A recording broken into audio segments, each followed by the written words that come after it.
Hey everyone, welcome to My Final Play. I'm Brian. I'm here with former Hall of Fame football coach Frank Girardi. Frank, thanks for joining me. You got it, buddy. Thank you. So I'm glad to have you on, and thank you for welcoming me into your home to do this. So we're going to get into the sport of football, and it had a great impact on your life and your career. But where did it all start for you as far as the sport of playing it and then going on to coach it? Well, in playing it, back in when I was growing up, you went out for sports. Right. You went out for sports, and fortunately, I was able to run fairly well. And football was always a big part of that. What I wanted to do, no question about that. But I also played baseball, ran track. But football was the thing that really caught me pretty good. Yeah.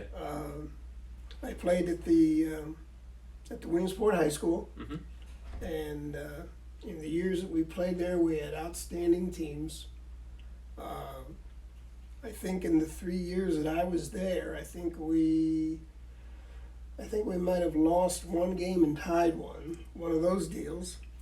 And I thought that, hey, this is something that, I want to continue. And obviously the recruitment process took over, and I was recruited by some schools. I was turned down by some schools. And it turned out that our football coach at that time, Tom Vargo, said to me that I want to get you to visit Westchester. Mm-hmm. And to be honest with you, I didn't know where Westchester was back in those days. Now it's a very good program. So I said, yeah, I'll visit. So I visited. He sent tape, and they got back to me, and that's how I got started at the college situation. At Westchester, and we had very, very good teams there. And it was there that I said, I may want to continue to do this. Yeah. From a coaching standpoint, and that's how it started. Getting into education and teaching, and getting into coaching, and that's how the whole thing started. And I couldn't have asked for a better situation. So you ended up then coming to Lycoming College as an assistant coach. Yes. And then ended up as the head coach for Yes. 36 years. Yes, that's correct. So as far as the process and that transition, kind of go through what that all looked like as far as assistant to head coach. Well, when I came down to Williamsport as a teacher, there were no openings there in football. I had come down from Jersey Shore High School, where I was the head coach. Okay. For I think for 6 years. So the coach at Lycoming at the time came to me and he said, "Hey man," he says, "Could you come and help us out?" And I said, "Well, let's talk about it," and we did. So the head coach at that time was Bud Whitehill. So I okayed it, and I stayed with him for 3 years. Mm-hmm. And then he decided to concentrate on the wrestling program, and the president offered me the job. Yeah. And it's a little bit of a backstory here. With his name was Dr. Hudson, and they lived up on Grampian. And one Saturday, right after the season, my last season as an assistant, he walks down to our house on a Saturday morning. And little kids around the house, and you know how it is on Saturday mornings with little kids, right? Yeah. Around the house, and all at once a knock on the door. It's Dr. Hudson. So he said, "Can I come in and talk to you?" I said, "Sure." So he comes in and he tells me, he says, "Well, he told me what was going on with Bud, and he says, and I'm here to offer you the head job." The president of the college says that to me. "I'm here to offer you the head job." So I'd been there for 3 years. And I got to thinking about it, and we talked about it.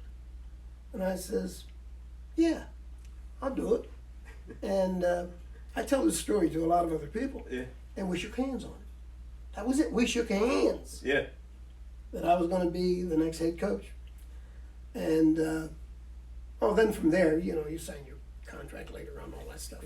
But that's how it happened in an unusual way with a handshake. Right. And that was neat.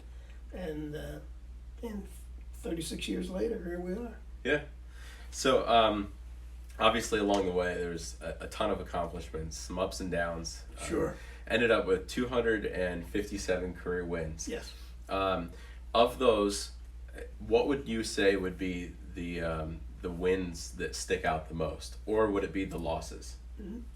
Well, actually, it's both. Yeah.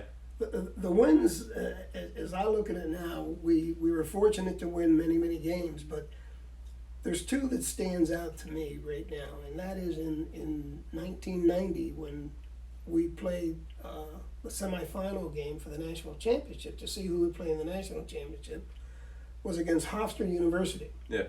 Who was undefeated.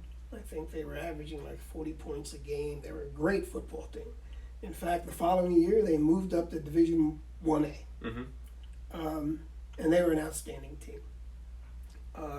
We knew it was going to be tougher than heck. They were favored by a number of points to beat us, according to the New York papers.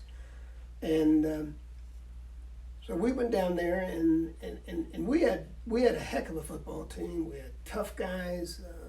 We had city kids. We had rural kids. We had local kids, and it was a great combination. Yeah. And we had some outstanding skilled people also.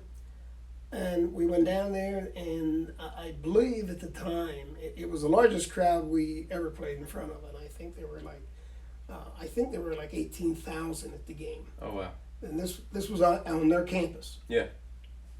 And it was a back and forth game. It was a back and forth game all the way, and they were very good. We had a great day. We started off very well. We found out that we could play with them, and we did. Mm-hmm. And we our go-ahead touchdown. Believe it or not, I can still remember the exact play. What was it? It was a fullback cross screen, and they had been coming at us with a blitz on certain downs, and on the fullback cross screen, the near back would take the flat and hopefully take that coverage, the short coverage, Right. and then the fullback would come to the same side and go, and then we'd hit him with a screen, and he scored a touchdown. Yeah. And I can remember that like yesterday. So that game was a great one. It was a great one, and the other one was in the 1997. It was also the semifinal game. It was at our field here in at Lycoming, and it was against Rowan University, who was again a great football team, and they were favored too quite a bit. It was a very cold day. It was windy, snow flurries and all that. We had a great crowd there. They got off to a great start with us, and they went in at halftime leading us 20-0. Oh man. 20-0, yeah. So, there's not too many speeches for being behind 20-0. But we simply went in and said, hey, listen, they outplayed us, we're good enough to win this ball game at this time. And that's what I told them. So we go out, and it was a windy day, and they did not take the wind in the third quarter. Mm-hmm. We had the wind. And because of it, we had great field position, and we scored quickly. Yeah. And you could just feel the momentum changing. They had tremendous skilled people. Our kids just battled and battled, and we beat them 27-20. after being behind 20-0, and we went to the national championship there. Yeah. And those two games sort of stand out to me. And you mentioned a loss. Right. The one that stands out to me was in the 1990 national championship game down in Bradenton, Florida. Yeah. That was back and forth, very, very tight game, very tight game. It was against Allegheny University. Mm-hmm. And Allegheny had a very, very good team. They at the end of the game, it was tied, and they decided they were about on our side of the 50. They decided to, and I think there was maybe less than a minute to play, but it was a tie ball game. Mm-hmm. Well, they decided instead of punting, they decided to go for it. Did not make it. Right. So we got the ball on our side about the 45-yard line. Well, we had used our timeouts. We got down. It was going to be a 42-yard field goal to win it. Mm-hmm. And our field goal kicker was outstanding, really good. And it was going to be the last play of the game. Yeah. If he makes it, we win. If he doesn't make it, we go to overtime. And he hit that thing. You could just see it was going to go in. I can remember it like it was yesterday. Yeah. You could see it was going to go in, and a gust the wind or something, a gust of wind. And people that, saw the thing on TV and everything else. And it came down it was right on target, and it came down probably, I would say, less than 10 feet from going through. So we go into overtime. Yeah. They beat us in overtime. Hmm. And I can remember the locker room afterwards. Our kicker was inconsolable. Yeah. And certainly being around that, as you know, that kick wasn't the only thing. Right. But for him it was. Mm-hmm. And I remember how our guys just surrounded him. It's a brotherhood, man. Right. It's a brotherhood. So there's a lot of other ones, but those three sort of stand out. Yeah. Unreal. And it's funny because you can learn so much both from the wins and from the losses. Oh, sure. Sure. And now, as far as your final game as a coach, Right. We talked a little bit off camera as far as what that looked like. Kind of walk us through though, what that process looked like for you. Sure. And in that year we were not in contention for a championship that year. Mm-hmm. And the team we played was again they were having a good year. We were probably not having the type of year that we normally had, but Mm-hmm. the kids still played hard. The game went back and forth the whole game. It's not like we were playing to get into the championship or playing to get into the playoffs, but that doesn't matter. You're still playing to win. Right. You're playing to win. And it was a close ball game. They were driving there at the end. We had a chance on a key fourth down. We ran a quarterback draw. We didn't get it. Mm. It was fourth down play. Yeah. We didn't get it. They took the ball. They moved down, and they scored right at the end and beat us. Prior to that, the couple of years prior to that, I was considering, how much longer do I want to do this? Right. And the question was, to me, if I'm going to do anything, it's going to be full speed ahead. I'm going to jump in. Yep. And that's the way it should be, and that's the way it has to be. And I took my time after that season, that particular season. It was the 2007. Mm-hmm. I took my time and wanted to decide what I wanted to do. I only discussed it with my wife. Never discussed it with the president or anything like that.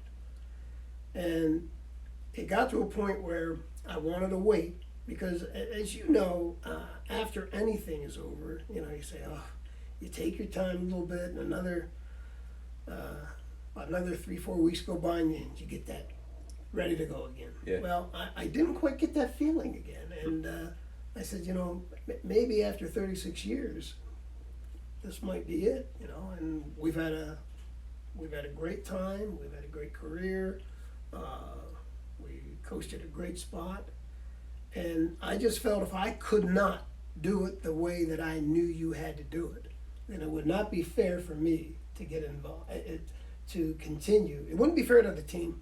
Right. It just wouldn't be. Mm-hmm. So I made that decision that that was the time to leave. Yeah. I made that decision, and people ask me all the time, and you ask me that anyway. You ask me today, do you miss it? You doggone right. Of course you miss it. Right. You can't do something for that many years in anything Mm-hmm. and not miss it. Of course you do. So I still get over to the home games and watch them. Yeah. And things like that. But yeah, it was a tough decision, but it's a decision I thought at that time I had to make. Yeah, and it's really cool to see that perspective from the coaching side, to be able to kind of debrief and process through it like you were able to, as opposed to the playing side of it where Sure. it can be done at a moment's Sure. notice. Now, one of the things I mentioned earlier, the 257 wins, it's Right. 5th of all time in NCAA. So because of that and what you had accomplished with the teams, with the staff around you, in 2016 you got the bid and the induction into the Hall of Fame. Yeah. What was that like to experience for yourself and for your family? It was outstanding. It's such a first-class organization. The NCAA and the entire committee, it was just great. And the induction was at the Waldorf Astoria. Mm-hmm. It was just great to see all the coaches from around the country there, and to have my family there. At the induction itself, there were, I think, 800 people at the dinner. Mm-hmm. So many different personalities there that you got to meet and talk to, and it was outstanding. And then at the end of December, we were invited to Atlanta to the semifinal game, Mm-hmm. and that was Alabama and Washington. But then they had a 3-day thing there. Yeah. And that was, again, first class. It was incredible. We had 16 members of our family that flew down to Atlanta Mm-hmm. and stayed for 3 days. And the people could not have been nicer to all of us, not just me, but all of us. The class that went in, we had a great time. Yeah. And after the game, we went back to the reception, and our families were all invited. And the second game that was on, I didn't mention this to you, but the second game that was on was Ohio State and Clemson. Mm-hmm. And Tom Cousineau, who you probably don't remember that name, but a great linebacker for Ohio State. And so he cleared everything out and got in front of the TV and watched it, and Clemson just kicked their butts. And of course, we were all on him. Yeah. Come on, Cousin. I mean, it was that kind of a night. Right. It was beautiful. Yeah. It was that kind of a thing, and so it was a great time. But as we had mentioned before, any award that any individual gets is not just because of one person. Right. I had, I've had outstanding coaches. I've had some really outstanding players. One of my coaches, Steve Weiser, still coaches over there at Lycoming. Steve and Rob Curry were with me for all 36 years. Oh, wow. And Rob was our recruiting coordinator and things like that. So there's so many people that have helped get to the point where I was put into the Hall of Fame. Right. It was it was a great feeling, a feeling that's almost indescribable. Yeah. Well, that's great. And one of the other things that we talked about off camera was that the sport of coaching, or I mean, like the sport of football, Right. and doing it through coaching is something that can teach you every day. But what would you say would be one of the number one things that coaching and the experience has taught you throughout your life? Well, that there's going to be adversity, Mm-hmm. and adversity throughout your entire life, and that's okay. We're all going to reach adversity, but it's how do we react to that adversity. Right. And if I could wave a magic wand and give everybody one single value that I would want them all to have, I would say perseverance. Yeah. We're all going to get knocked down. We're all going to have failures in our life, Mm-hmm. in our personal lives, but we've got to persevere.